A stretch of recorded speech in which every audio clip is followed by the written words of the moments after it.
acclaimed by TBD, a fictional sci-fi comedy podcast.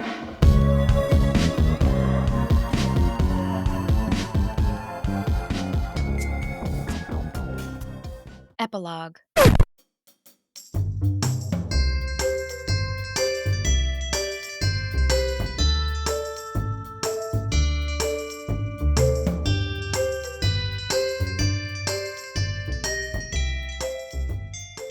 Ahoy, passengers! You're aboard The Love Trope, a romance podcast that promises smutty reads for everyone.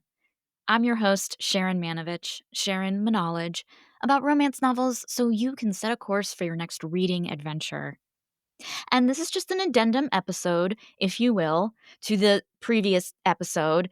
I am sure when you were listening, you were like, what is going on here? Did an extraterrestrial baby or some sort of adorable space animal accidentally hit record on my podcast equipment?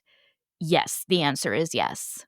But then, as everything was recording, I recorded a fake episode of this already fake podcast because there was a demon in our midst who was curious for some reason about my regular fake podcast. A demon who turned out this entire time was pretending to be an astronaut from Earth named Captain Brett Reyes,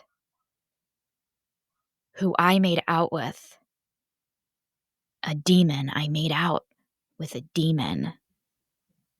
And that's going to be a lot to unpack. Oh, fuck. You know, way, way, way before I got abducted from Earth, there was this time when I used to think about all of the women and, men who might have kissed Hitler, like before Hitler became Hitler. And I think about all these people who have to live the rest of their lives being like, yeah, Hitler, not only was he Hitler, but my mouth was on his mouth. What do I do with myself? What do I make of that? And I guess I'm now in a similar full circle situation. My mouth was on the mouth of a murderous demon. Okay, in my defense, though, it's not like I knew Reyes was a demon at the time. I am sure that those Hitler kissers had way clearer red flags.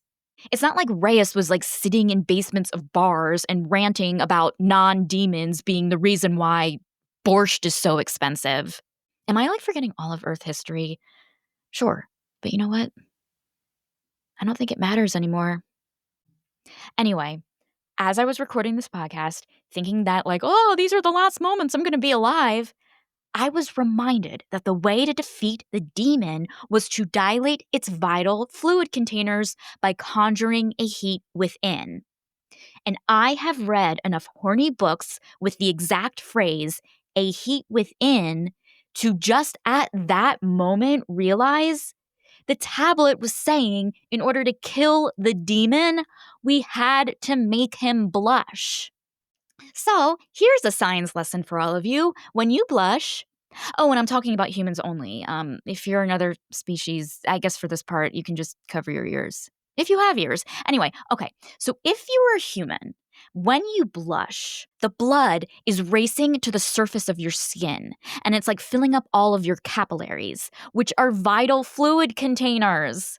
So yeah, yours truly, i.e. me, deduced that the warning tablet was telling us we have to make the demon cringe. And what is more cringy than amateur erotica written by someone who couldn't be less experienced on what mind-blowing sex even feels like? So that's what I did. I read my terrible smut, and then the demon exploded into a cloud of smoke, fire, bilithial energy, and black matter-infused nightmares. But per usual, I obviously missed out on that climactic moment because I was so focused on reading my erotica. The truth was I was having this realization this whole time thinking you know what? This erotica really isn't that bad. Okay, look, I am glad that the planet is saved and our new, like, little civilization may have a chance, but can we talk about what an amazing character journey this has been for me? Like, I figured it out. I figured out that the art of erotica and romance podcasting can save the day. And ipso facto, me, Sharon Manovich, i.e., romance podcaster, can also save the day. Like, what a confidence booster. And, like, I was going through a bout of hopelessness recently. Maybe I was just grieving the opportunities that I've lost being marooned here on New Deciprax.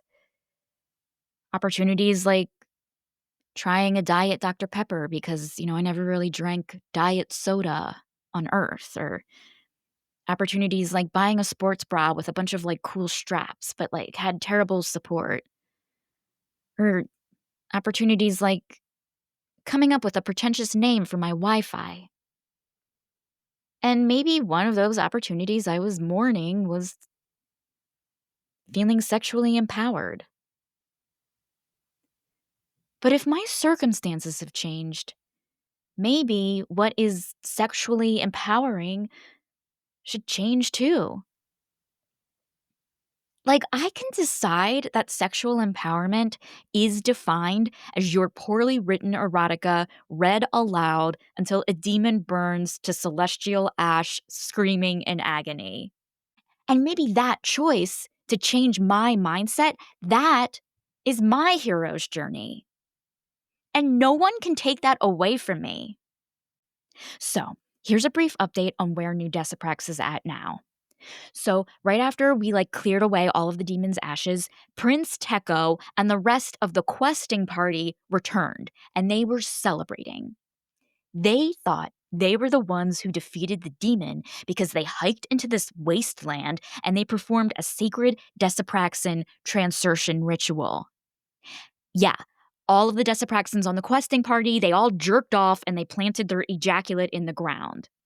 And of course, everyone who stayed here, we all know that accomplished nothing. All they did was just fuck a hole in the ground. But I wasn't going to say anything. I didn't want to dampen their triumphant spirit, you know?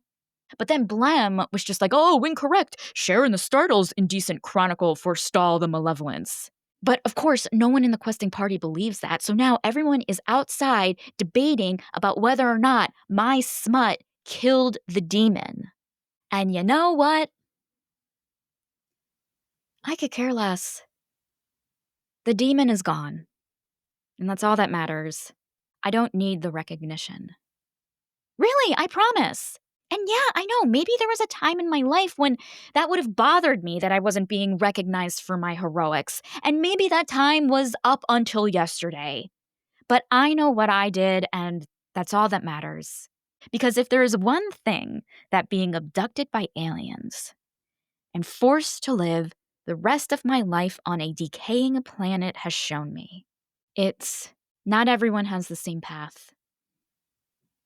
And maybe it's time to stop worrying about how our paths aren't like everyone else's. Because that's not going to change anything. And if people who may also be demons say that our path serves no function to anyone, it's only an opinion. Even if that opinion is shared by a large majority of people. But you know what? Large majorities of people can be made up entirely of idiots with bad opinions. I'm Sharon Manovich, and I'm a lot of things. I'm sensitive, I'm irritated, unhelpful, startled, whiny, sore all the time, bratty, lonely, sad. But the one thing that I know that I'm not is an idiot with a bad opinion. And I will always have that to hang on to, no matter where in the universe I may be. So if you're wondering what's next for me, I don't have an answer. But what I do know is that I have a lot of unfinished business. which is finding out which Desapraxin fucked the alien space goat. Ballerina, who is your father? Everyone is back. We can figure this out now. You know what? Maybe I will start a true crime podcast spinoff where I investigate which alien is the goat fucker on this planet. But for now, this has been Sharon Manovich, sharing my knowledge about romance novels. Bon voyage. And I'll see you next time aboard the Love Trope. Claim by TBD is a presentation of Too Stupid to Live, a podcast that reviews romance novels $5 and under. This episode is written and performed by Becky Feldman, music by Victor Natas and Codebox. Claim by TBD is a work of fiction. Any similarities to actual persons living or dead is purely coincidental and would be pretty incredible. Thank you for listening and subscribing. Bye!